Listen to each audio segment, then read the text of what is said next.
What is going on, my good people? Thank you for tuning in to another episode of Say That Podcast. You already know the drill. Don't say this, say that. I want to thank everybody who tuned in my last episode. If you haven't done so already, go watch it on YouTube and go listen on Apple and Spotify. While you're over there, make sure you smash that subscribe button on YouTube and hit the follow on Apple and Spotify. It really helps out the podcast.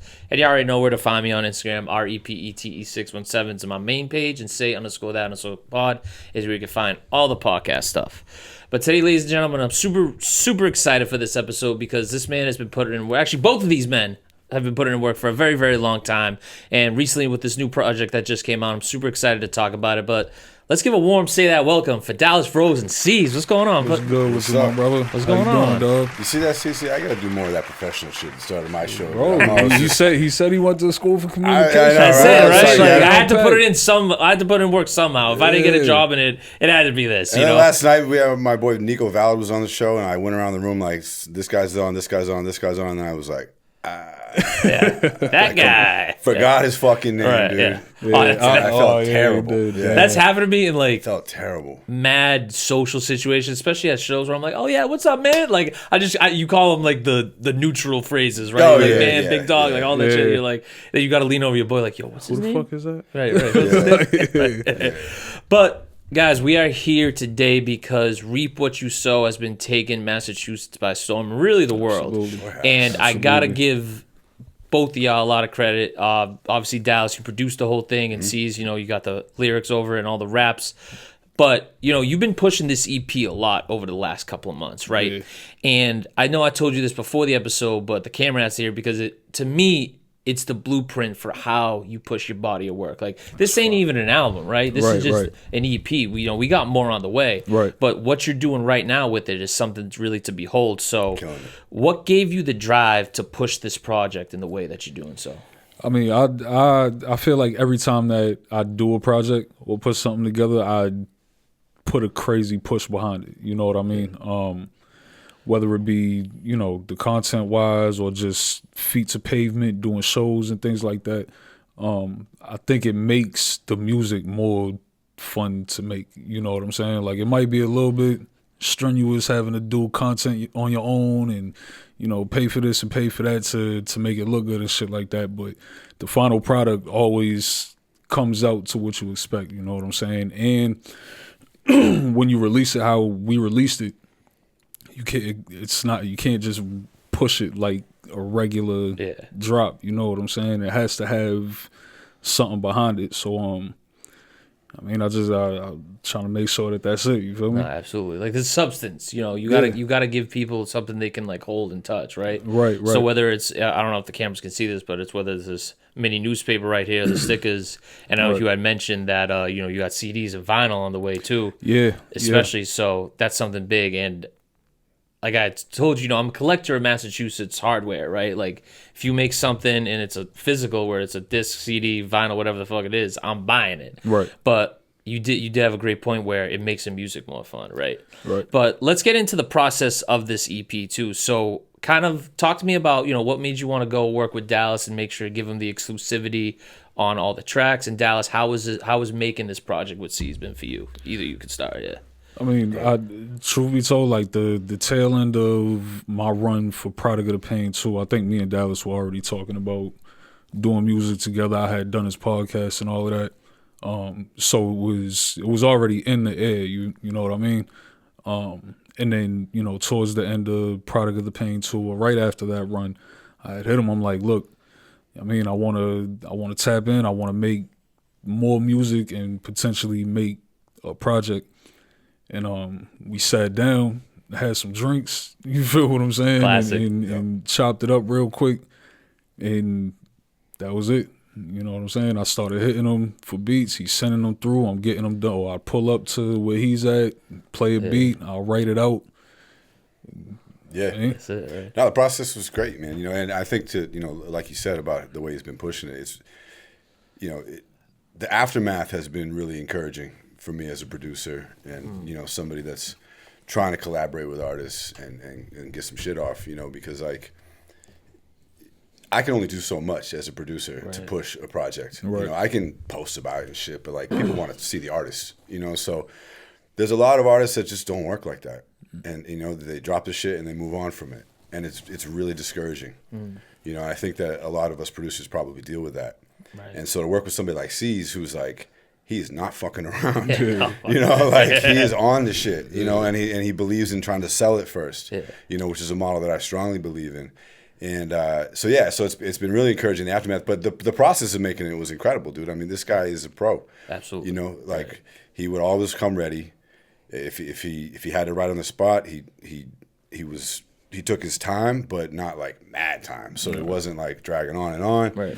You know, and it was a really fluid process. He would work with the beats that I wanted him to work with a lot of the time and shit like that. And you know, and we ended up with a project with a lot of variety that is still super cohesive. And I'm so proud of it. Yeah, absolutely.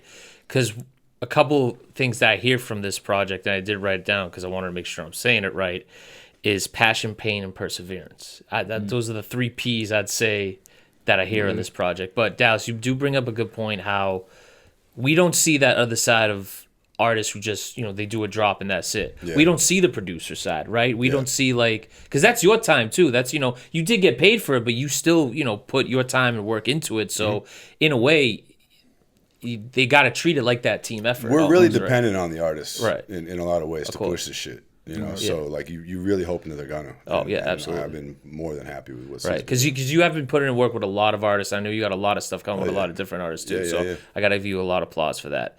But like I said, you know, on this EP is a lot of passion, pain, and perseverance, especially with the last track, "Love to Hustle," because to me. That's a perfect way to end it, right? Yeah. You know, the beat's so melodic. I love the beat. Yeah, you know what I mean? I really first time I heard it at the listening party, I was like, you know what? I like that. That's how you end the project. Yeah. So, did you want to display maybe like a specific feeling for people to hear, or was there a message that you wanted to give off? He was kind of pissed at that time. He was rapping. No, he was rapping angry, bro. But I like it. I mean, it people that know me know that I make some of my best music when I feel like that. You know what I'm saying? Because it's like, where else are you gonna channel it? You can crash out, you can do all of this other extra shit, but sometimes your hardest times, especially for artists, bro, your hardest times will bring the best out in your art. So, you know, with I wouldn't say I was trying to give a feel. I was more so just really trying to like get my shit off. You know what I'm saying? In a healthy way. You know what I'm saying? Right. Because I heard the reap what you sow aspect of it as it's almost like you was, at least to me, you was telling the story of like someone reaping what they sow, right? You know what I mean? So I definitely heard that. And not that, you know, rapping angry is fine, like, you know, but just make sure it's good what you did, right? Yeah. Oh, but I want to talk to you also about the 30-day challenge you did, right, with this EP, where you kind of did something unique, almost to the point of like you wanted to see how much people were willing to put in your pockets. Right. So I want to know the thought process behind that, how it went for you personally, and what you think of the results. Yeah, so, I mean, with the 30-day challenge, I'll keep it a stack. Like, I really did take that gem from La Russell. Okay. You feel what I'm saying? Like, I saw he was on his run and he was trying to do, I forgot what it was. 100,000? 100,000 copies in like, 30, was it 30 days? I think so. Yeah, which, fire. You feel what I'm saying? Like, to even have that type of confidence to be like, I could sell this much, and I'm pretty sure his expectation was maybe a little bit lower than that. Yeah. But either way, it's dope to see. So I seen that and I'm like, you know, I think I could sell X amount in 30 days. Let me see let's see what, I don't even know if I told you about that shit, like, at first. I think I just saw it, and I was like, cool. Like, so it was like, you know what, fuck it. Let me see how many I could sell. And the goal was 100. My expectation was like 50. You feel what I'm saying? That's really what it was. So, I mean, we set out, if you follow me on social media for the last month and a half, I've been going stupid crazy. You feel what I'm saying? And it's all been but in light of the 30-day challenge to, you know, show people what they would be purchasing and shit like that. You get things like this and the poster on the wall and all types of stuff through Even Biz. But damn, I just lost myself. Oh, it's like how do you think the results went and how like First of all, the fact that there's people that will buy, because you didn't set a price. Nah, you not at had all. them set their own price. Right? The price was $1. It's still $1 at this time. Dollar, pay what you want. Right. Pay what you want. You feel what I'm saying? You could pay as low as $1, but it allows you to pay what you feel the music is worth. You know what I'm saying? But yeah, I think 2 weeks in, we were at like 20 sold, something like that. And then to the end of it, which was the 20th, I believe, we were at 40. You know what I'm saying? So to me, that's amazing. You feel me? I've had there's, shout out to Kia, man. She out there in Florida. She paid $150 for the project. Wow. You feel what I'm saying? Awesome. Shout out to Jen. She paid $100 for the project. You feel what I'm saying? Fiona, she paid $75 for the project. There's so many people that just threw in more than what I would expect. Right. So it's like it really doesn't matter how many I sold. If I look at it like this, like there are people that really value what I do and make. So that speaks more than a statistic number. You know what I'm saying? No, that's dope because it's how willing are people, to support you, but to the degree of, how much money do I want to put in your pocket? Because we had talked about this too before the pod. I feel as though when I do that, the dollar goes further, right? Because I actually know these guys are going to put it in their work to further their careers and to further their life, right? Like now it's a job, right? Now it's like, but it's a job you like. I'm not trying to say job is like a derogatory term, but I'm more saying like, it's now we're starting to see streaming come in, like income come in as opposed to, the streaming services shit. Right. So I do think that artists shouldn't be afraid to put that out there, right? Because even if it is $1, right, it's like you say you give what you give, but like you're still giving, right? Absolutely. And I mean, if you think about it, to make $1, to even make $1 on Spotify or Apple, I mean, I'm pretty sure you know somewhat closer to the number, but it's a good like 500 streams or something like that, right? It might be more than that. I mean, people got to understand more than that. The streaming model is really broken for artists with smaller fan bases. Yes, thanks. So if you're an artist that has an underground following or whatever, or not millions of people listening to your shit, it doesn't work on streaming. Absolutely. Because you can be an artist that has a core fan base that really wants to support you. 1,000 people, whatever, 10,000 people. That's nothing on streaming. Right. But it's a lot on direct to consumer, even when you're selling. We're talking about double-digit album sales are equivalent to hundreds of thousands of streams in revenue. It's like you see the shit and it blows your mind. It really does. And you're like, why would I ever go streaming first? I don't really understand why anybody does it. I mean, I do understand it, but I'm kind of like, what the fuck are you doing? Right. Because it's like, the only reason not to is because you're afraid that you're not going to sell a lot. Right. Yes. And it's an ego Absolutely. hit. There's something about when you put it on streaming, you're like, it's out. Right. Everybody can listen. I did my job. It's easy for them to access. I'm just hoping now. And it's like when you put it up for sale, it's like you're really like, I got to figure this out. It's much harder. Yeah. It's much harder to swallow when you don't sell a lot. Right. It's weird and it feels like it's not out yet. People are like, yo, I want to listen to your new shit. And you're like, okay, it's here. And they're like, what do you mean it's there? Like, I have Spotify. You're like, sorry. Right, yeah. But it's when streaming came out, it was really cool and it was a solution to pirating, but it skipped this whole layer of selling first. And it's the monopolization of it all too, where, and I was actually watching something the other day about AI. Basically, it was this guy called Drew Gooden on YouTube. He does a lot of like these YouTube like memoirs and like mini docs and shit like that. And he brought up Spotify because what Spotify has been doing, they're basically making AI songs, right? And putting it under like a fake AI person and then pushing those same fake accounts into playlists. Because you look at these accounts, they're so like oddly specific, right? Yep. So if they can do that while they're already burying the regular real artists, who's to say that, Apple ain't doing it, and all these other streaming services. It's all ain't getting doing game. it. We were talking about this last night on High Street. Facts. Fucking, there's a guy that just got busted because he made like $8 million Yes, putting up I've AI seen that, music, right. botting the streams, and there's only so many available streams per day. People can only listen to shit, music I so didn't know much. that, yeah. Well, no, because people, Oh, right. you Yeah, can yeah. spend as much time as you have, right? So Right. like, and then Spotify's also talking about, we're going to stop paying AI artists. Yeah. But are you going to stop playing them? Like, is that what you Right. want? Because you still got people paying for your service and listening to music, but now you're going to got to pay out anymore. So that works for you, great. But it doesn't work for people that are actually making music, right? So it's all getting gamed and it's all getting watered down. And like, what it's really going to require, because it's a big behavior change for people to go buy music again. Yes, You know, yeah. people yeah. are not used to that. No, anymore, no, that's a great point, right? So like, it's really going to require an artist movement of like, no, we put our shit for sale first, Yes. Right. and that's how it works. Yes. And then it'll start to shift. Yeah. You have. And- oh yeah, go ahead. No, go No, ahead. you have to value yourself as an artist. You feel what I'm saying? Like you have to value your art. Nobody that does it to a higher capacity. If you're doing it as a hobbyist, I mean, then cool. You know what I mean? But once you get into the business aspect of it, everybody should want to be compensated for their art. I'm not saying charge people, overpriced for a 3-pack. You know what I mean? But you deserve to be paid if you're good at what you do. And like he said, it really all comes down to confidence. But if you think about it, even if you put it up for sale and you only sell 5, now there's 5 people and you have their information.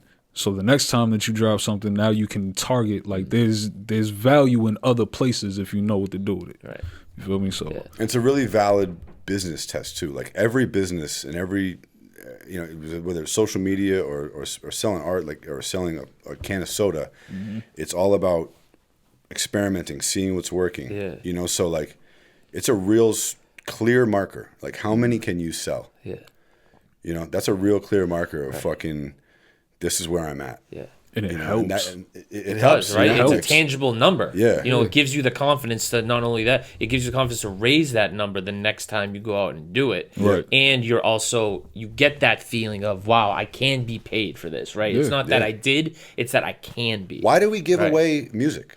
Like, Exactly. It's the only fucking thing Right. that gets given away. The only product I almost just in the can't world. believe, because I kind of sort of was at the tail end of the buying discs era. Like, I still had the disc Walkman and stuff like that. Yeah. I actually think the first disc I ever bought was The Massacre by 50, right? Okay. Shit. Okay, yeah. And for a while, until Boston artists and Massachusetts artists were putting out their work on physicals, the only physical album I had was Graduation by Kanye. Okay. So I still have that, but it was just something about, going into that store, or Best Buy, FYE, Radio Shack, it was like, I think it was Strawberries too. You remember Strawberries, Yeah, yep. that was elite. Yeah. So, but the point is, there was just something about that going in and buying it. It was like, yeah, this is mine now. Like, I own this. Yeah. I like having that moment with this album where I can't just go to the next album right away. Right. I can actually sit here and listen to this. Right. So I think that's something that a lot of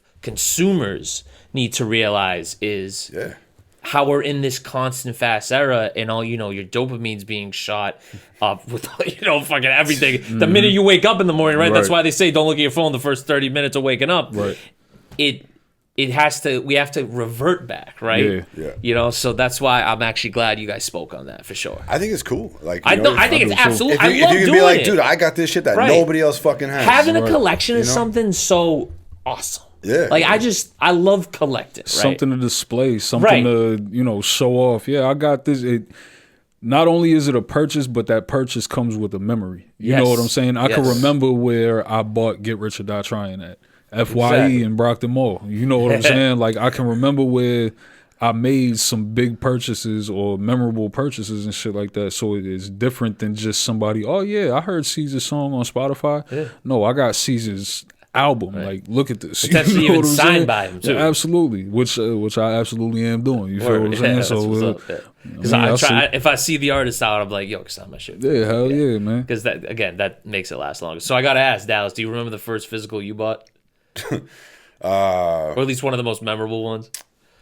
One of the most memorable, one of the earliest memorable ones would be probably Beastie Boys' License to Ill. Okay. I remember buying That's that awesome. tape at Caldor. Oh wow. I'm old, bro. Cal- You aging like wine, bro. Don't worry about I it. don't know that one. I don't know that one. You're aging like wine. Don't worry Yeah, about it. fucking Beastie Boys. The first tape I ever listened to that I really loved was Michael Jackson Thriller, though. Yeah, you see, I ain't gonna lie. That's what made me fall in love with music is Michael Jackson. Like my grandmother used to play that shit every day, bro. Every day to the point where I started doing talent shows. Like anybody that's watching this Started that doing the moonwalk? went to Downey School with me, I was doing talent shows every year that I was there, bro. Nice. Shit, you not fucking. That's the best. I mean, it's appropriate because in a couple of weeks his biopic drops Oh yeah. in theaters. Yeah, starring his nephew.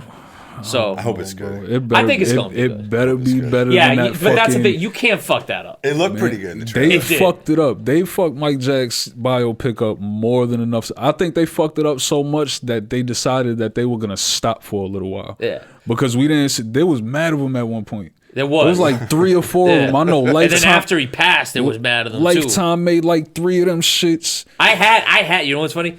I had the "This Is It" one on DVD. Yeah. I had that documentary series. Yeah. Yeah. I went to go see that in the theaters because that was like a year or 2 after he died too. Okay. So That was it- actually the first. A Michael Jackson CD is the first CD that I ever got. It was his story, the double disc. Ooh, okay. It had like mad of his songs on it. It had the cover was him as the statue and shit. Yeah.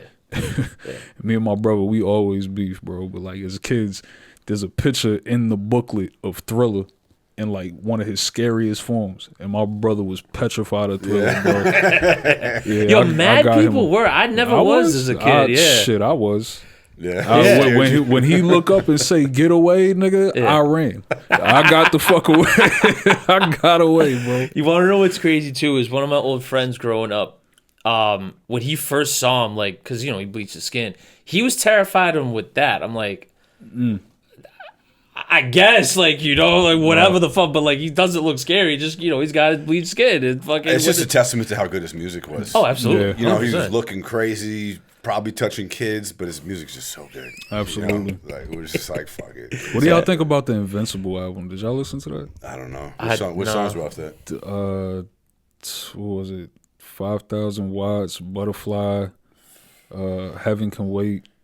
I've heard Heaven Can Wait. Bro, that album is amazing. I didn't know. not too I didn't know familiar. if it was I off probably know that the songs because a back little then I was just like I wasn't listening to anything, but I didn't have the music knowledge I had now Yeah, back then, right? yeah. So I and with everything I'm listening to right now, it's like I gotta go back and remember this shit, right? Yeah. No, for sure. But C's, you come or hail from one of the Mecca cities for hip hop in Massachusetts and Brockton, Absolutely. and you rep it very, very proudly everywhere you go. So when you kind of first started, was there anyone like from Brockton you looked at and was like, yeah, it's possible to make it from here, and how each day that you progress your career, there may be that younger version of C is currently in Brockton that's seeing you doing it and being like, yeah, this is possible. I mean, there weren't really too many, like, when I came up rapping, there weren't really too many people from Brockton that were doing it that I could say that I looked up to. You know what I'm saying? I think maybe the most notable would probably be Chris Bender. He was a R&B singer from Brockton, had gotten signed to, I don't know if it was Live or Epic or something like that, but he was probably like the golden child of Brockton. And growing up, my mother would play him, my grandmother would play him and shit like that. So I could say that inspired me in a sense to make music because I love his album. Yeah. But aside from that, rap wise, it was really just some of the dudes that I was around for real. You know what I'm saying? Shout out to YM, fucking shout out to Green Team, shout out to my nigga Cuss. You feel what I'm saying? Like a lot of those rappers kind of helped me mold my style into what it is today because I rapped with them when I wasn't as, I don't want to say that, not wasn't as good, but wasn't as poised. Yeah. You know what I'm saying? And I think Still Sharp and Stale and being able to be on songs with those people kind of helped me to better my pen. Yeah. You know, so No, for sure. yeah. Because when I started this, I didn't know Brockton had it like that, right? Yeah. And this is, it's going to be 6 years in October.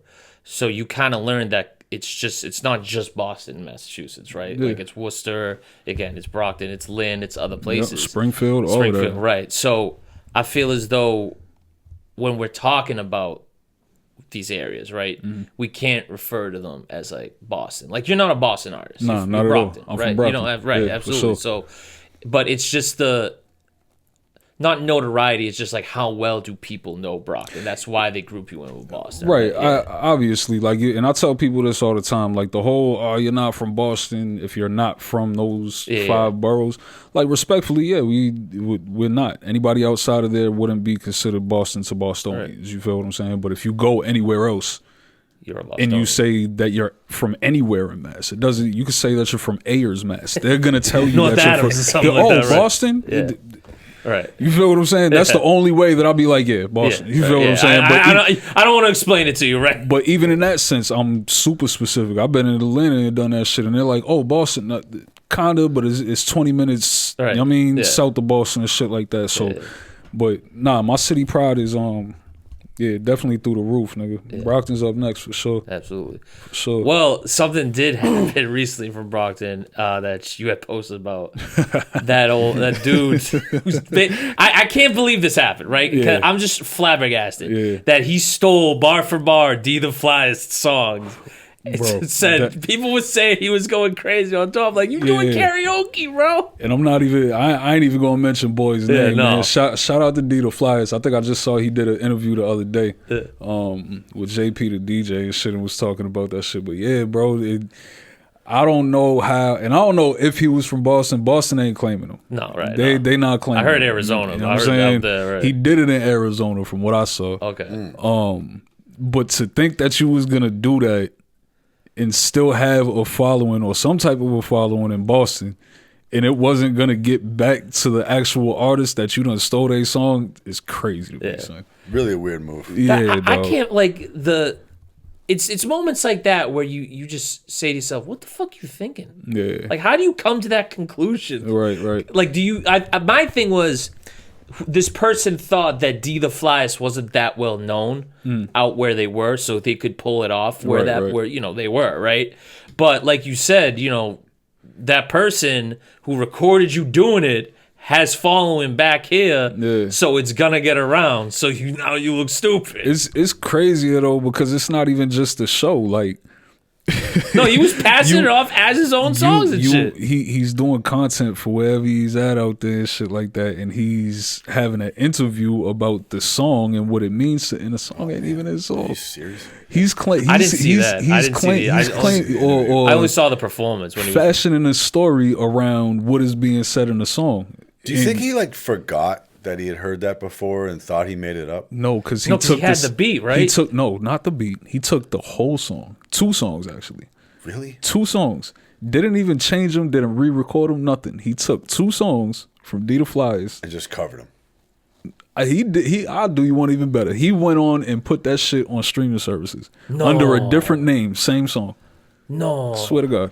Wait, that's fucking crazy. did he re-record it or he took? No. Oh, wow. That's like if he would have take Reaper right now and just upload it and call it fucking Grim Reaper. I don't understand how. That's crazy. Like what confuses me is like that guy is a musician who's trying. Right. Like he's trying hard, Yeah. right? He cares about it. It's his art form. Yeah. How do you then go just take somebody's shit that blatantly? Yeah. Like how if I make something and then I realize it sounds like something else, I'm like, oh, I can't do that. Yeah. Absolutely. Like how can you have so little integrity Yeah.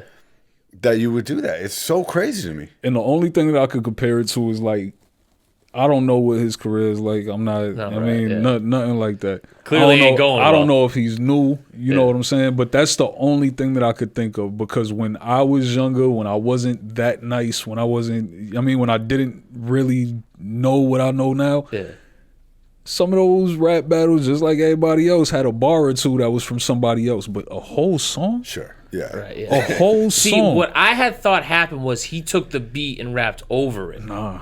He He took the whole song, That's crazy. That's exact song. And they was trying to label you the bad guy. I mean, if here's my thing, bro. Brockton don't get enough credit as it is. Right. You feel what I'm saying? Right. I'm always forefront for my city, bro. Absolutely. Brockton doesn't get as much credit as it deserves. So I'll be damned if I see somebody try to take credit from something that the city created and make it their own or try to tarnish it or anything like that. That's where the Brockton pride comes. I have no skin in the game. It doesn't give me any kind of benefits or nothing like that. It's more so just seeing it like, nigga, this some bullshit. Mind you, I didn't even discover this shit. You feel what I'm saying? Yeah. One of my peoples, one of the homies showed me this shit. And I'm like, yo, get the fuck out of it. And I just decided to post it up and say something about it. And no, because something had to be said, right? So you can't let people get away with that shit. You can't let right? that fly, bro. No, right. Like D the Fives was gonna see it regardless, but like, oh, for sure. you can't be doing that shit. For right? sure, yeah. for sure. But it's like, I feel like, and I said in one of the comments, like, I feel like people should be like, we got to bring back shaming, bro. Like, shit, for bad behavior, for outlandish behavior. Bring back bullying. Listen, exactly. Nah, right? not bullying. I don't fuck with bullies, bro. I don't fuck with bullies, but I do feel like people should be brutally honest with people when they they on bullshit. I mean, if you're being a dork, like, you should get called a dork. Yeah, that's valid. That I agree with that. But I feel like with that, brutally honesty part is, and like you said, another thing we were talking about before, people are kind of scared to like let their tongue go. Like, you know what I'm saying? It's a lot of tongue biting and shit like that. That's because everybody's PC. Everybody wants to be liked. Right. First of all, it's herd mentality. It's you just go with if you got an elevated view of something that people already agree with, you're like head of the herd. Yeah. And if you got the unpopular opinion, you're the black sheep, right. Which I don't get because, and I talk a lot of wrestling, right? Nice. But if I say like, a very unpopular wrestling take, I'm the asshole all of a sudden. I'm right. Like, but why? Like, it's not, I'm not wrong. Do I have a different view of the situation? Sure, but just because no one else is saying it and I'm the one saying it, don't make me the asshole. It just, I guess, makes me first. What's your most unpopular wrestling take? Oh, okay. So, and I talked about this on It's Lit last night. So, first of all, the current WWE product sucks. Okay. It's garbage. It's corporate slop, right? Yeah. My unpopular take is you as a wrestling fan have to expand your horizons a little more, because when I was coming up, right, I didn't watch nothing but WWE. Well, that's a lie. When WWE sucked for me growing up, right, I went to go watch TNA on Spike, and I had it on demand too. Okay. I loved it, right? But then TNA sucked, and then I went to WWE. Right. So it depends on your level of casualness. Like if WWE becomes your super investment, sure, but it's not a good product right now at all. Like when the time this episode is, we're on the road to WrestleMania, and as this lifelong fan, I felt like because I went last year for John Cena's last WrestleMania, because that's my favorite wrestler of all time. Right? That's man. Superman to me, right? Yeah, of course. This year, absolutely not. I would not waste my money on anything WrestleMania related this year. I think everything about the build sucks. I think there's legit no hype. It's gonna be on at 2. It's gonna be on at 2 p.m.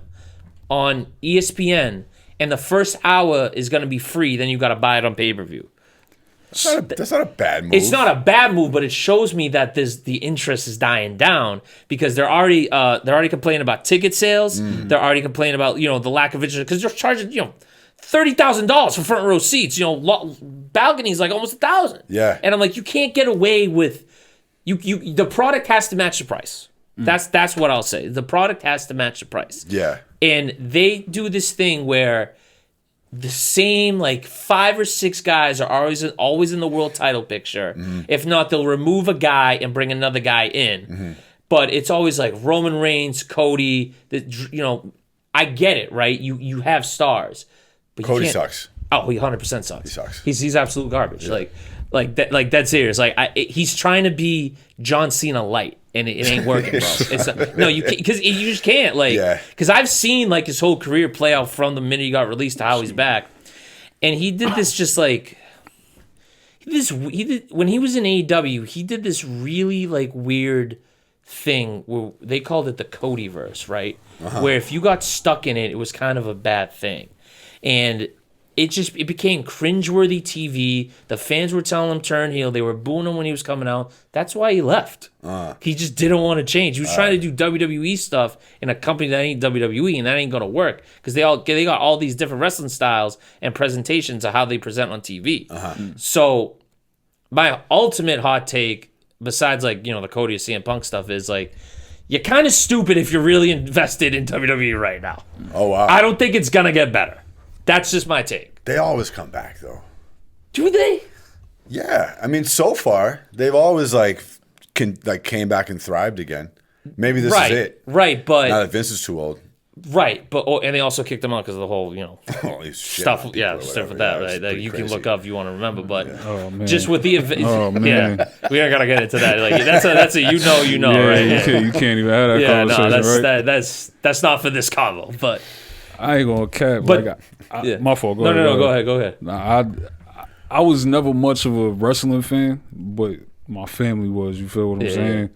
And I don't even mean to flex, but my cousin is the previous announcer for the Samantha Irvin. That's your cousin? Yeah, that's lit. Yeah. So that's pretty much all I know besides fucking Stone Cold and The Rock and shit. So I don't know nothing about like the new era of wrestling. Right. But from what I understand, that shit got just as many scandals in it as anything else. You feel me? There's a whole show called Dark Side of the Ring that has now 7 seasons, like 8 or 10 episodes each, just about the scandals in wrestling. That's a wild business. Right? Yeah. It's improved now, right? There's less like steroid deaths and ODs and stuff like that, because that was the big thing from like the 70s into the 90s. Was there a lot of steroid deaths, or was it more like coke and painkiller deaths? Both, but you're right. Yeah, that's what I should have said. It's more painkillers, but the steroids played the factor, right? Okay. Because they had to look good. Yeah. So the only way you was looking good is if you was hitting yourself with steroids and going to the gym 3 times a day. Because WWE literally almost shut down in the 90s because of the steroid trials. Damn. It was this whole big thing about like trafficking steroids. Who did Vince give it to? Where did he buy it from? All this shit. But you're right. It's a lot of like drugs was the big issue with wrestling. Yeah. Shit, I mean, I ain't gotta say it, but the Chris Benoit thing. It's like you know. That was probably a lot of CTE too. Oh, 100%. His brain was like. They said it was like a 6-year-old's Alzheimer's patient. Jesus Christ. Some insane like that. Yeah. Those guys take a beating. And because of the steroids, I even said like if that shit didn't happen, they came out and said it, he would have died like 3 months later because his heart was getting enlarged. Oh shit. So he would have been dead already. And it's one of the most horrible things anyone could ever say, but yeah. That's just sick. But that's what I'm talking about too. So speaking of your cousin, she gets a lot of flack online. Oh yeah, for sure. But that's the area where wrestling fans got to improve, right? It's her mentality, like because her husband said some shit, right? And he later apologized and stuff like that. But then they started coming after her with death threats. I'm like, which is wild. I'm like, that's crazy. But the fucked up thing about it is, and this is just entertainment, period, bro. Like when you put yourself out there, criticism and all of that shit come with it. You know what I'm saying? Some of it isn't rightful, some of it isn't righteous. No. You know what I mean? But it kind of comes with the territory once you step over into that entertainer's plane. You feel me? Yeah. So. And I understand, I don't know how it really is in rap with like the diehard fans, right? If they get into that territory. Right. I'm speaking from the wrestling fans' perspective, have been online all these years about it. Like, when I tell you like bottom barrel of society, like creeps and just like grotesque individuals. True. It's bad. It's just bad. The whole thing needs a hard reset, is what I say. It's the same thing with music. Jay-Z just had the same conversation. That's what they killing him for now. Because he said that beef isn't needed in rap. And he's not saying that it's not a healthy thing. It's more so like with the demographic that we're in now, there's so much access to the internet. Everybody has such an opinion that now it goes further than music, because why are you contacting Kendrick Lamar's wife? Why are you so diehard against Drake? Why do you want him to die? Because you feel like, you know what I'm saying? Like little shit like this. And it's like, that makes it corny. Yes. You feel me? Like, yes, absolutely. In a rap beef, it should be, all right, well, I think this is the better artist. I think this is the better artist. Okay, cool. That is it. That's you it. feel Right. what I'm saying? It's nothing more than that. Just because you think Drake won, don't mean that I should hate you. Right. You feel me? Oh, But legit. that's the corny shit when it comes to that. But it'd be the same way. Like, Well, first of all, for Jay-Z to say the shit about rap beef is crazy because he was in the most famous one of all. So That's true. if he knows about rap beef, you got to take his fucking word for it, right? yeah, but it's also in a time where it wasn't with hip hop wasn't as divisive as it is now. Like, word doesn't carry as fast as it used to. You feel what I'm saying? Yeah. So with the whole Jay shit, like I would say maybe the when it got the worst is when the story he tells about how his mother or somebody's mother had to call him and tell him to apologize to Nas for what he said on Super Ugly and shit like that. Yeah. Like, shit like that is what they had to endure. They don't have to endure when they say something. Now you got 30,000 people attacking you in the comments or telling you you're a horrible person because of some bullshit. You feel what I'm saying? Right. So I think that might be more so what he's getting at. But rap beef is healthy. If I think the, so. Yeah, if the yeah. fans can indulge in a healthy way. Yeah. You feel We're me? in an era right now of like hyper parasocial Bad. relationships Bad. where like Speaking of wrestling, social like, media, like, because now you feel so much even closer to somebody that you're a fan of because you see everything they do on social media and shit, and you can reach them through comments and shit. So like people go fucking nuts now. like again, speaking of wrestling, that's I know I bring in everything back to this industry, but that shit is super fucking bizarre. Like, I get it, there's people that dress up as the wrestlers in their own time. That's cool, you know. You want to dress cosplay as like Batman and shit, same fucking shit to me, right? Yeah. Don't then try to actually like be somebody with it. Like Cody Rhodes, for a perfect example. There's a guy on social media, right? His entire personality is dressing up like him. And you don't want to know what's another crazy thing too is I seen him at an MSG show when I took my dad because my dad's a big wrestling fan. That's how I got into it. Yeah. So and it was around his birthday in New York, and I'm looking at the guy. I'm like, he had the same slick back hair. So I'm like, what are you doing, bro? Like, enough for nothing. We're at a wrestling event. Like, we're here to watch wrestling. I'm not here to watch you dress up as this guy. It's the same shit that people that bring the titles to the shows. Like, that's what the fuck are you doing, dude? Like, what's the point of that? Like, if you want to buy it at the show, all right, cool, you know, and take it home. What is the point of you bringing this, like, 15-pound title? Right. To what? To flex? Like, okay, like, I can go buy it now. Like, so what's the fucking point? Like, it's stupid to me. Yeah.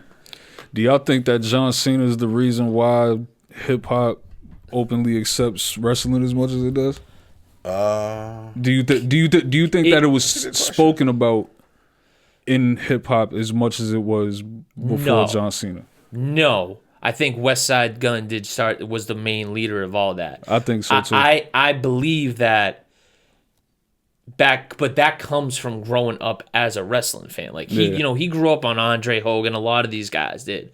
It's how John Cena made wrestling popular again. Because after Stone Cold, The Rock left, you know, they took a dip. There wasn't like people knew the wrestlers, it just wasn't as popular, right? Yeah. But then John Cena comes in because of hip hop, though. It's funny too. John Cena's from Boston, right? He's West Newbury, Massachusetts. Bro, that's Right. that's I crazy. remember my mom's friend used to live in the same town as him. She knew his dad. So she got me an autographed pic of John Cena Yo, that's just crazy. for free because he was from and his dad, you know, still is around the area. But to answer your question, I believe that Cena having that rapper gimmick, dropping the album, you know, making it look cool, like for the little white kid like Right, me, right. like, you know, I was like, He oh, brought this is rap it. to Like, wrestling. I'm dead serious. The minute I seen him was a rapper, I bought an Akon album. I bought a 50 Cent album. Like, I bought that. I was like, oh, this is lit. Like, this is it Hearing right John here. Cena and then going to buy an Akon album. Yo, I had the spinner chain and everything. I was seeing it for Halloween like 3 different times. Nice, dude. Yeah. Locked Up had Pete in a chokehold. No, nigga. legit. No, that was no. You know what song did Mr. Lonely? Oh man. Yeah. Oh, he was damn. Yeah, that was Who broke your heart? I was 5, so I don't know. Maybe I just like, I don't know. I just like the song. Now it hits different, sure, because it's like, damn, fuck, I relate to this now. When I was a kid, I didn't relate to it. I just liked the song. I like how he was singing shit. It's like, fuck, now I relate to it. This shit sucks. That's one thing that I like about hip hop, like especially now that I'm older, is like listening to songs that I used to listen to as a kid and didn't catch what they would say. Like, why was I listening to this shit?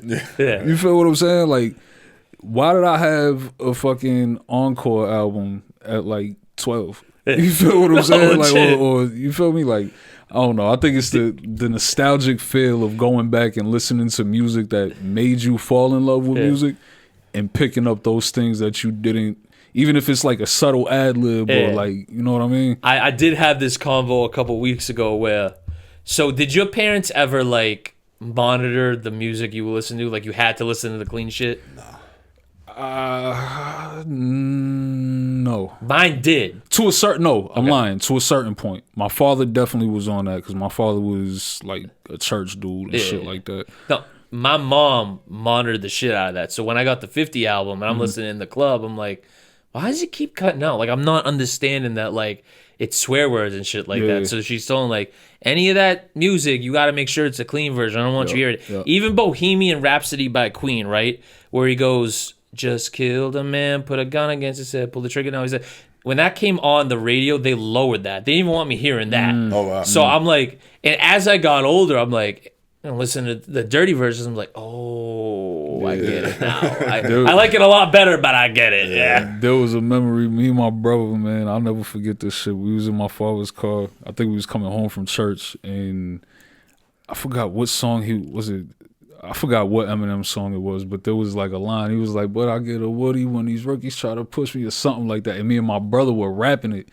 and said the word, man, that boy, he turned around and put the fear of God in both of us, man. A hard stop on the brakes. But my mother was cool with it. Like I remember she gave me money to go buy CDs and shit from Walmart, and I bought, funny enough, the Speaker Box and the Love Below, and then I bought the Black album, and I didn't realize that Walmart only sells edited versions and shit. Yeah. Really? I didn't know that. Yeah, she fucking went back, returned it, and went to FYE and bought me the real ones. You feel what I'm saying? So it's like, that's lit. But besides that, it was just listening to the old school shit that my cousins would listen to, and obviously all of that had Swizz in it. So, right, of course. But my mother wasn't too strict, man. My pops wasn't having that shit. Nah, I definitely had the strict parents. My parents were cool as shit. They bought me the NWA tape.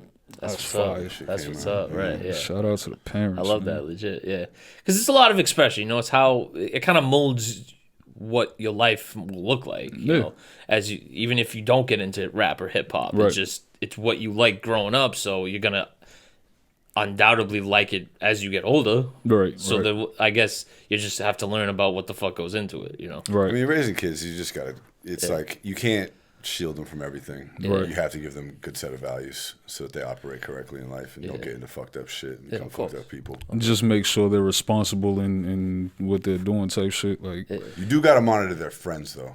Yes. Oh yeah. Yeah. Because like the older you get, the more it's like a gradient. Like when you're little, right, your parents are the biggest influence. Then as you get into your teen years, your friends become your biggest influence. Yeah, for sure. And if you got bad friends, they can really fuck you up. Oh yeah. Bad. Yeah. I was the guy that had to. The parents wanted to be around me, like they wanted the kids around me. Nice. I'm like, you know, I don't speak for a little bit, you know, if I could brag a little bit, but but I didn't experience in the sense of like I had to really watch who I was hanging out with. But I think nowadays, it's just in the prevalence of everything. I think definitely now for sure, as we grow into a changing world, I'll say that. But Dallas, I did want to ask you because we're not even a year yet, but Rise Studios has taken the Boston area by storm. I went to it the first time a couple weeks ago. I was super impressed. I've only seen it in pictures and videos and stuff like that. Yeah. But I got to give you a big congrats because that is a very, very big step in any music careers to partner with people and open a studio, but open it successfully. So talk to me about how it's been going and like what you kind of see Rise becoming as the years go on. I mean, it's been great. It's really fucking fun to have the place. Everybody that comes through there is awesome. So much talent. My partners, my brother and Jay Rose, like fantastic guys, super talented. It's just been really cool, man. sometimes I'll walk out of there, you know, I gotta go and shit, and I'll get to the door and I'll turn around and look back and just see everybody hanging out, people in this room, people in that room, awesome music being made, everybody just having fun and shit. I'm just like, this is fucking nuts. I can't even believe it, you know? I can't believe it sometimes. And so I see a lot more of that. I see a lot of growth coming. Some things I can't talk about yet. Not that, sure that yet, aren't, but that aren't just for know sure they're on the yet, way, right? But we got some big things in the works. You know, and we're really trying to be a place that does good business, but more importantly, I think contributes and provides a space where people feel like that gives them belief that like I can do this shit, you know, and a place that they feel like they can be around people that are also working that hard and also want it that bad and are also that good. Right. You know, I think that this area. We're not the only studio in town. We're not the only good studio. There's mad dope places, you know.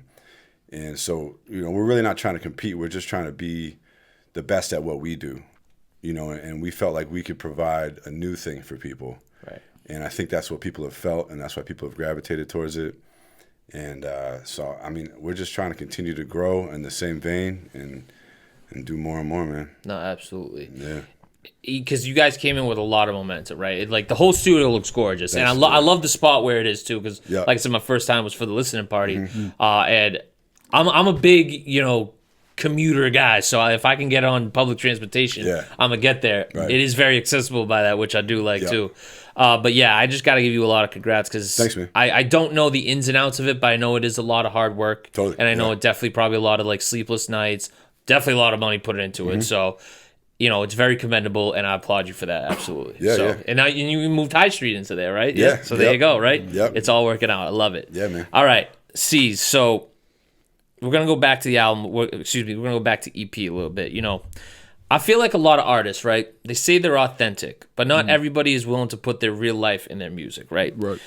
With you, however, you know that ain't true. That ain't true at all. Right. When you started this music journey. Was it always that goal you was to be as authentic as possible, or was maybe there was some stuff you didn't want to say at first that you kind of were like, no, this needs to kind of be said on these tracks? I mean, it had its transitions. I started music because it was therapeutic. You feel what I'm saying? Like it was something for me to get what was in my head off. You feel what I'm saying?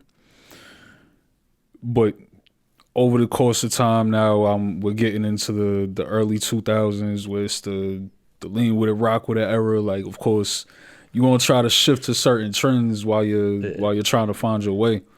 But it's always been to be as authentic to my life experience as possible. You feel me? Or the life experiences of the people that are around me. Right. So in that sense, you feel like, you know, you speak in some stories that other people can't say themselves. Yeah, for sure. Or stories that if you were there, you could verify. Right. You know what I mean? Like, I have a lot of songs like that. Ain't no cap in the rap, right? Nah, not at all, man. Like, I'm not trying to put on no type of facade for anybody or nothing like that. Like, what you hear is what you get. That's what it is. So, it's not. I'm not doing this to be trendy. Right. Like I make the music because the shit it helps me. Yeah. You feel what I'm saying? To get a lot of that off. Yeah. And the reason I ask you that is because I feel like we're wrapping back around to that, right? Mm-hmm. Where again with the wrestling, you know, gimmicks, right? Or people just, you know, they ain't what they say they are.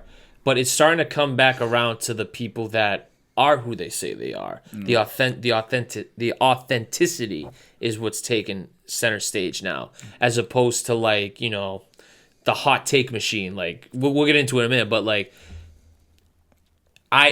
from looking at social media from the lens I've seen it in, a guy like C's, right?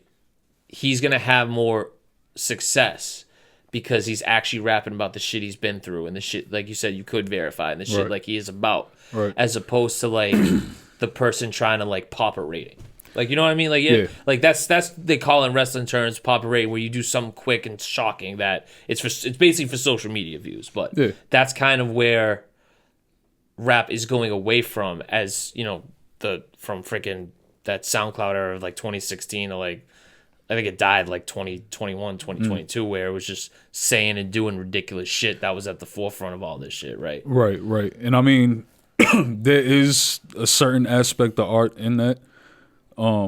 But I think it opened the floodgates for people that really didn't know what the hell they were doing to kind of jump into it.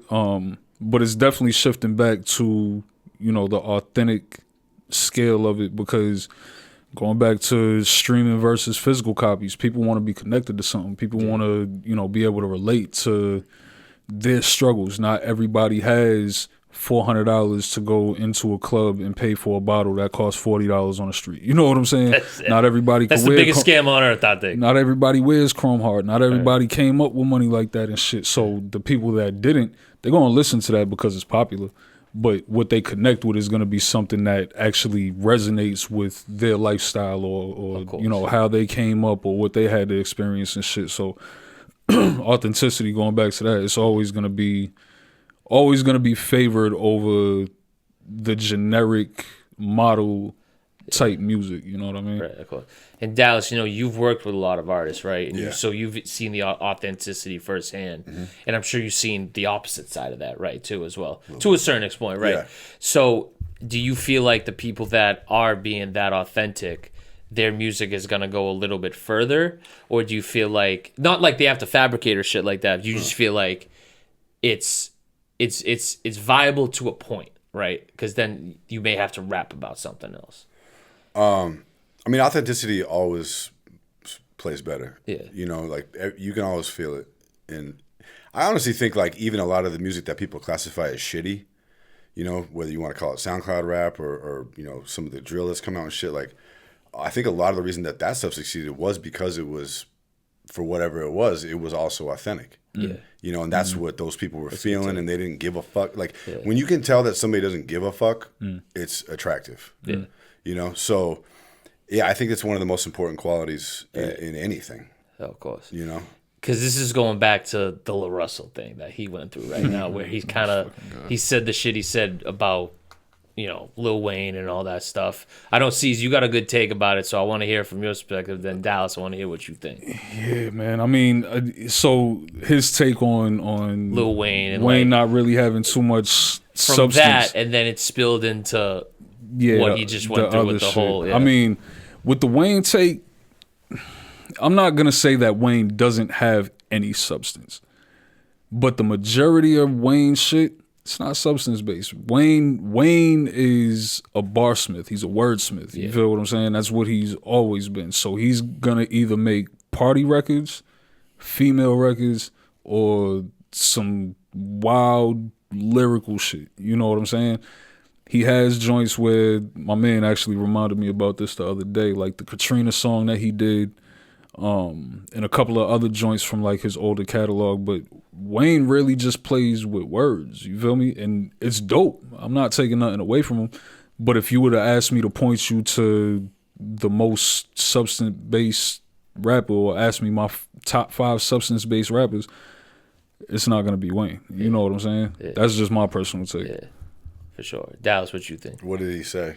Oh, he basically like La Russell was like he felt disdain for Lil Wayne or something like that, and I think that's what people kind of came at him for, was because he was using like that disdain, right? Like it was just like an intense word to say, and like they kind of came at him because, you know, I think he's only a couple years older than me, so they were like, oh well, you don't really know what he was rapping about at the time or something like that. It kind of snowballed into this whole thing where I did disagree heavy with him, but I wasn't like, oh, you're whack because of that. My fault. I think some context. I think part of that point that he was making was the fact that Wayne influenced a lot of the bad influences that came after. You feel what I'm saying? Face tattoos, the lean, how many people came out of the works to be a blood at the time. You know what I'm saying? Like he forefronted a lot of trends. You feel me? He did. So I don't know about disdain. You feel me? But I could definitely see where somebody might say like Wayne, or feel a type about Wayne, if you care about hip hop like that, to say like you started some of the shit that we shun now. Yeah. I mean, I don't know. Yeah, I didn't hear the quote, like, but from what you guys are saying, I don't know, dude. Like, what? I feel like how can you really question? He's been so successful. Like something's fucking working, right? Yeah, he's not, and I don't think he's like if anybody's authentic. I feel like Lil Wayne's pretty fucking authentic. Oh yeah, No, for right. sure. You know what I mean? So I like, what are you talking about? Which is why, when you talk about all the shit that I guess he did glorify, but that's what he grew up with. Right. There's Rap is always just Right. talking about what you've been through, Right. You know, So and when you don't, that's when you get fucked. That's when people fuck with you and Right. make fun of you and shit. But like, if you've been through this shit, that's what rap is. which is why I don't know if you could, like, disdain's the right word for that, just because I'm not blaming anybody for how they grew up. It's just, it is what it is. What was he going to realistically rap about? But you're right. He does make that party music, that shit for the girls. But when that's how he blew up. Right, but when he does sure. that other shit, can you really fault him? Like, no. Like, there's really... And even not just with him, even just anybody that grew up and through that and started rapping about it, it's like, that's the nature of the beast. Like, whether it gets pushed to the forefront or not, it's still out there. Like, that's why I don't fucking rap, because I didn't have shit to rap. I grew up, I didn't have shit to rap about. I think if somebody's making the type of art that they like and that they think is awesome, you can't critique them. Right. Exactly. As far as their integrity, you can say I don't like that. Yeah. But you can't be like that guy's full of shit, or or he's terrible. Like if it's just it's your shit. I don't know. You think Epstein was heaven sent? Epstein? Yeah, he Yeah. said Epstein was heaven sent. Lil Russell. Yeah. We're not talking Wait, about Lil hold Wayne. on. Yeah. This is after the Lil Wayne shit. Like, this is like a week after He the said Lil Wayne Epstein shit. was heaven sent. Yeah. Yeah. What is, and what did he mean by Adolf that? too. I wish you could play the clip, man. No, yeah. So he has this song that he says that his engineer told him not to release, but he released it anyways, and essentially it was saying that I believe his delivery for the song was that we're all heaven sent for some reason or another. Yeah. You know what I'm saying? Oh, And he's in the hook. He's like, Donald Trump, he's heaven sent. I think he says Adolf, yeah, he's heaven sent. okay. He said Epstein too. Yeah, see, I don't agree with that opinion. That seems like a strongly religious opinion where it's like this is all God's plan type shit, right? Is that kind of what he probably meant? Maybe, but I don't. I'm not gonna cap. I haven't seen anything more than a clip. Yeah. You know what I'm saying? But the clip in itself is like, fam, what you should have listened to the engineer. That's the type of shit where it sounds like he's just trying to say shit to get a reaction out of people. I've also thought about it on that side too, because it's like And it would be good shock value. That's low integrity. That's the type of shit where you should be like, fuck that. Right. It's good shock value, but it's bad for your image because, like you were saying earlier, like that's gonna stick with you for the rest of your career, regardless of what you do, because you went off on a tangent and said that he done went far enough to delete his social medias. Lil Russell? Yeah. Yeah, no, He gone off. Yeah. He's gone off X and IG or Twitter. Are you serious? Fuck, I Yep. call it X. He had a huge Instagram. That was like his whole Yeah. thing, right? Whoa. Shit Damn. was crazy. I want to see what comes up when I see it. Don't get yourself banned, man. It's Mero, so he's talking about. Oh, okay, yeah. No, I mean, I don't know. I mean, I don't really. I typically don't agree when people say like this and that is God's plan. Yeah. Because I don't personally believe that like whatever is the creator of all this shit like cares about the minutia. Yeah. I feel like it's more like just put that shit out there and let them do their thing. Yeah. Let me see it. And there's good people and bad people that come out of it. And, I don't know, man. I mean, I guess that's you could say. Fuck it. We was on It's Lit. I went to It's Lit the other day. Yeah. And we ended up having a religious conversation, and I'm just sitting there like, I don't know about that. and they ended up asking me religious questions, and I'm like, damn, man, now I'm gonna look like the bad guy when I post this No, shit. I can't ask that but- shit for but people, because, it- it's too sensitive, and like, But why truth would be I told, fuck up the vibe with that? You know? But see, real going shit. back to what you were just saying, everybody's too PC. Right. You feel what I'm saying? Like Yeah. at least that much. It's like it's a real conversation. Yeah. I'm gonna be the bad guy. You Yeah. know what I'm saying? Because your beliefs, whether they're pro or con, could make you the bad guy. And sitting next to not even just y'all two, but the other two, and being the non-religious person, I'm gonna have wild, unpopular opinions. You feel what I'm saying? Right, yeah. But it's not to say that I don't respect everybody's religion, man. Do what you do, whatever make you happy. Of course, is what makes you happy. Everybody deserves that. yeah. Just do no harm at the end of the day. Yeah, I personally feel like I was raised religious. Like I went to fucking Catholic school, fucking preschool all the way to 8th grade. Like you know what I mean. So and even after that, I was like the high school I'm at had a little like religion like that. So, but I've always thought like, why the fuck would I hate somebody like that? Why the fuck? Not only that, would I give a shit? What like? How good of a person are you? That's to me. That's the bottom line. Yeah. Like I don't give a shit what you worship. Like the fuck. Like you can worship the fucking sidewalk on the street for all I give a shit. Like, are you a good person? Are you good peoples? You fun to talk to like y'all too? All right, then what the fuck's the problem here? Right. Like so that's been my thing. My take with the La Russell thing though is I feel like it was going for that clickbait thing where he was trying to make you think like, oh, why am I saying Adolf's heaven sent? Why am I saying Epstein's heaven sent? Like, are you saying they're heaven sent because they show the bad in the world? I mean, I'm sure he's got an explanation for it. But I just wish he explained it instead of just ducking off social media. Because you're gonna have to answer to it eventually. Yeah, dog. You know, so why the fuck would you run away? His next interview is gonna be whoever gets that, it's gonna be tough, man. Yeah, whoever gets that. Y'all seen the J. Cole interview? Nah. That was tough. I seen the clip. I seen the clip. What happened? Pisses me off, bro. Like, he's been annoying people a lot lately. He like, bro, J. Cole. Y'all don't understand. J. Cole is like one of my favorite rappers. No funny shit. Like, but after the shit with the whole Kendrick beef, dog, and then the fall off dropping, and now I'm watching this interview. It's like, bro, why are you trying to be so nice? What like pop your shit, my nigga, like.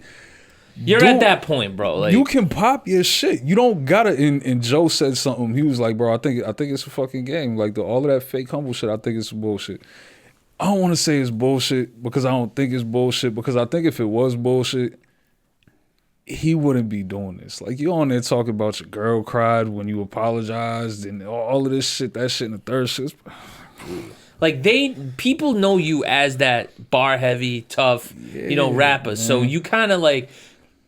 You gotta be that, like because we know he's capable of that, right? And I feel like the shit he was talking about on interviews he said so many times that it's making people be like, bro, like cut the shit, like we get it, right? Like we get that you're a nice guy, bro, but like show your teeth. You at some point you gotta show your teeth, man. Yeah. And I just feel like Cole, come on, man, come on, bro. Yeah. We. Come on, man. Right. You the rapper. You the rapper for the light skinned niggas, man. You making us look bad, dog. Like, come on, gang. Let me know if you need a hitter. Let me know. Right, that's it. But I agree with you though wholeheartedly for sure. But before we get out of here, C's, I want to ask you. Every artist has doubters, right? But sometimes those doubters are closer than people think. Did you have to separate yourself from certain people and environments to really step into this version of yourself? And how was that process for you being like, damn, like, y'all really doing me dirty here? Yeah, bro, it's nasty, dog. For a good, I don't even want to say how long. For a good long time, I had to go through some shit with the rearranging and reassessing certain relationships and, connections with people that I had when I was in the pursuit of what I was doing for one reason or another. And it's never an easy pill to swallow to realize that things that you think are coming from the outside are actually within. You know what I'm saying? And you have to, against not wanting to, because, the love that you have for people, you have to sort of cut off the thumb to save the hand. You know what I mean? Yeah. So it's hard. It is hard, but you got to remember what your goal is, what your main goal is. You know, as much as you have friends, family, supporters, whatever you want to call them, whatever it is in your situation, everybody has their own goal. Yeah. You have to allow people to do theirs the way that you're gonna do yours. You know what I'm saying? Even if it's you have to separate or whatever the case is, you have to do what's important for your mission. No, facts. Because I had seen a reel the other day where this dude, he kind of just he went off on his own friends because they don't like his shit a lot, in a social media sense. I'm not talking like you send them a song and they don't like it or get that in the social. Oh, like you don't like my post, you don't like my. I'm like, I hate that too because it's so base level shit. Like it doesn't really say anything. Like I got a lot of friends I've known since my childhood. Do they like every reel that I post? Right. No. Does that mean they hate my shit? No. Right. Like we're using unrealistic expectations to judge the close people to us of a relation, and like right, like man. you're gonna let that ruin your relationship. If I don't like your post, I'm all of a sudden against you. Like Right. I lost a friend because of that, and honestly, good because I'm like I'm not dealing with that shit. Yeah, same here. I mean, go ahead. I've been talking for a second. No. I mean, it's like that's the type of thing where like you can think it and feel it, but you have to be measured enough to be like, no, that doesn't actually matter. And like your friends are not going to be the fans that put you over. Right. No, right, exactly. You know, like they're going to be happy for you and That's shit the like golden that. rule of this whole shit. But like they're just like if you're counting on that, dude, it's not going to happen. You know, like because they know you and they see your shit every time, and you can't fucking people just aren't going to comment on every single fucking thing. You know, and like you just have to let the shit fly, see where it goes, experiment, do more of what works. And build a real fan base of people that don't know you because that's what will work. Yeah. My whole thing with that was like when I was going through that, it was like I get it. You want the support of your friends and shit like that. But what does my share or like or do? And the argument that I hear is like you never know who sees it that might like it even if you don't like it. Here's my thing. I don't share things that I don't either support or have a taste for. You know what I'm saying? And just because I don't have a taste for it doesn't mean that somebody else won't. But I don't share it because I don't ingest that. You know what I'm saying? But that can come off as, oh, so you're calling me whack, or oh, you don't like my shit. And I've always said, like, to friends at least, you know what I'm saying, to somebody that I'm close with, this music shit does not determine whether or not I'm gonna pick up my phone when you call me. Right. You feel what I'm saying? You can stop rapping today, and if you need me, I'm gonna be there. Yeah. So this is no metric to the relationship or the connection that I have with you. Yeah. But there's other personality types that either don't get that or refuse to see that angle of it. And it's really all just, oh, well, you know, you're doing your thing right now and you always share your shit, so why don't you share my... That's exactly why. Because what I'm doing is what I'm doing. Right. I share my shit constantly. Yeah. Constantly. I don't act like I'll send it to people. Yeah. But for me to get mad at somebody for not posting or liking or sharing something that I've sent them or told them, it's not. This is my grind. Right. I have to make this happen. Right. You feel me? If you do it, like I looked at, like you do it, all right, it's a plus. You don't, whatever, bro. Like this is how many fucking people on Instagram, 3 billion or whatever. And it's appreciated right? Like, when you do. Of course, right? Like I ain't downplaying it, but like I just can't look at people in that sense no more. Like I mean, maybe it's my age. You know, I'm almost 30, but like even if I'm like younger, I'm like, because I had this argument when I was younger. I'm like, just like, what the fuck are you talking about? Okay, I didn't like your shit. Sorry, like. It is what it is. Like we talked about all these short dopamine rushes, fucking just scrolling on social media. How the fuck is that my fault? Like, yeah, you shouldn't even really want it that much either. Right? Like, you shouldn't want it's seeking validation. You shouldn't want a metric just because somebody's friends with you. I mean, like you can hope for it that people are gonna like you that much that they're gonna. I had to learn that. But like. It's a fake test result because everything is a test result. It's all experiments. It's does this shit? Does this work? Does this work? Does this work? Yeah. And if you're getting fake engagement because people are your friends, not because the shit was dope, that doesn't really help you. No. Right. Like if I go without it, you want me to share your shit, yo, hold me down, share it with, and I go and share your shit to a bunch of different groups. What does it do for you?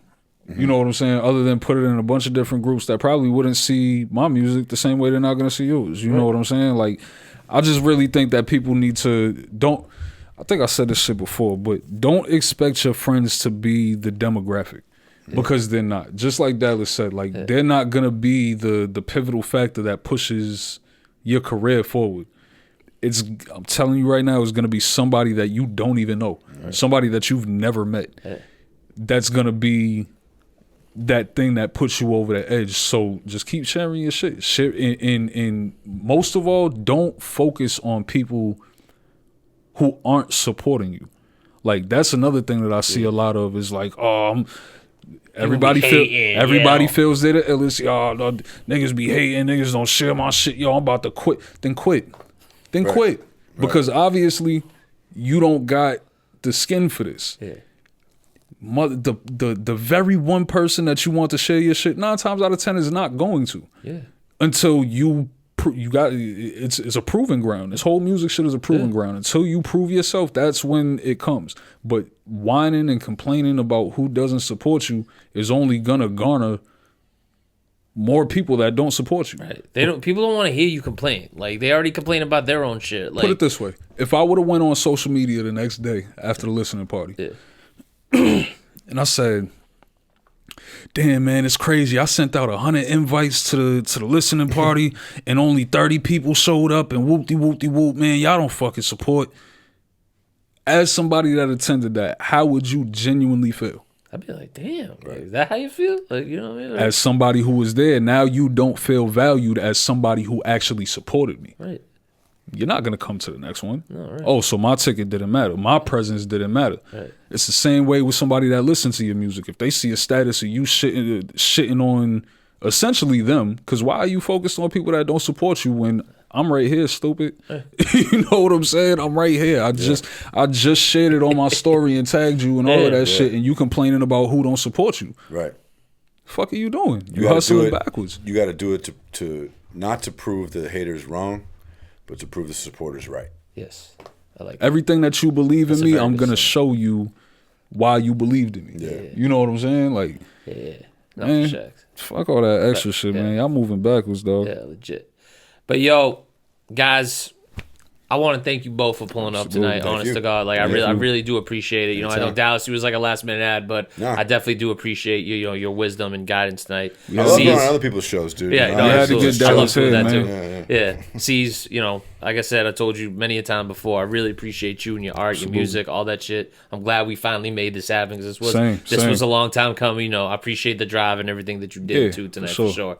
But before we get out of here, if there's any, you know, where can the people find you? You know, tell them where to find Reap What You Sow and all that stuff. You know, both of y'all, you can talk to the cameras right now. If y'all man. So y'all know who the fuck it is. It's C's, Brockton's biggest third letter man.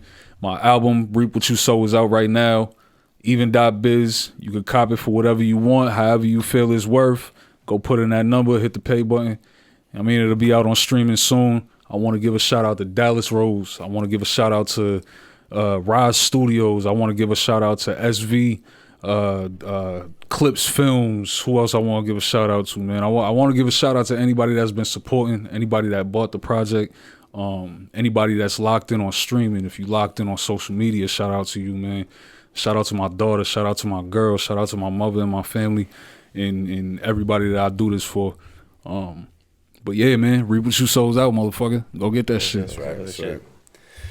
Nah, fucking, you know, shout out to C's, shout out to everybody at Rise, you know, everybody on High Street.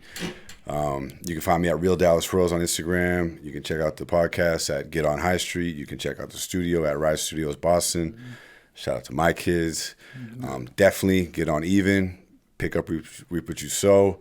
Pick up that Last Day's Copper while you're there. You get a little double action for yourself. Yeah, man. Get that shit, man. Dallas Rose been working crazy, man. That's what he's trying to say to you. You feel me? He got man. What get is this? The second? I was just saying, with the flood, right? With Kato and Coca. Nah, man, I'm trying to get this music out, dude. We got too much good rap around here. Right. You know? I'm gonna make sure everybody hears that shit in its fullest glory. So I'm just trying to do my thing this year, man. And I appreciate you having us, Pete. Hey, yo, BMAs. BMAs. If I don't see his name in the goddamn nominations, It's up. Producer. It's up. Yeah. We He's crashing already got the BMAs. podcast. You know, I think he needs some more I've hardware. gotten Right. studio nomination. I got the podcast award. I got the engineer nominations, but I do kind of want that. One of the producer hardest nomination, producers in fucking Massachusetts, That's man. a fact. That's a fact. But yo, ladies and gentlemen, I'm sure you enjoyed this episode as much as I did. Like these gentlemen both said, go cop that album right now on Even Biz. It's to give what you can give, but I highly recommend you give the highest amount possible because the art's worth it. I've heard this album from the listening party all the way through up until today, and I can tell you it's fucking worth it. I gotta get on my shit and get on there and give that too, because I definitely need to contribute to that. But ladies and gentlemen, if you enjoy this episode and you're watching on YouTube, make sure to smash that subscribe button on there. And if you're listening on Apple or Spotify, make sure to hit that follow button as well. Like I said at the beginning episode, y'all know where to find me on Instagram. It's REPETE617 and say_that_pause where you can find all the podcast stuff. I want y'all to keep an eye out as we get into the summer as well. I got some big stuff coming that I don't really want to give away yet because I have a bad habit of saying shit and then shit not happen. So I'm gonna just keep it to myself. You know what I Yeah. mean? Like, it's no offense to anybody, but No, that's that's a phenomenon. A lot of Yeah. times when you say things, like you already get the satisfaction of I did that, so you actually don't want to say that Exactly. it's happening until Right. it really happens. Yeah. Exactly. Literally, don't say this. That's the Yeah. point. I'm saying, Yeah. do not Don't say say this. that. Yeah, Right. Don't say this to say that. Right. Right. Yeah. But y'all know how we get out of here already, and they just help me out. Don't say this, say that. And we'll see you in the next episode. Peace. Sure.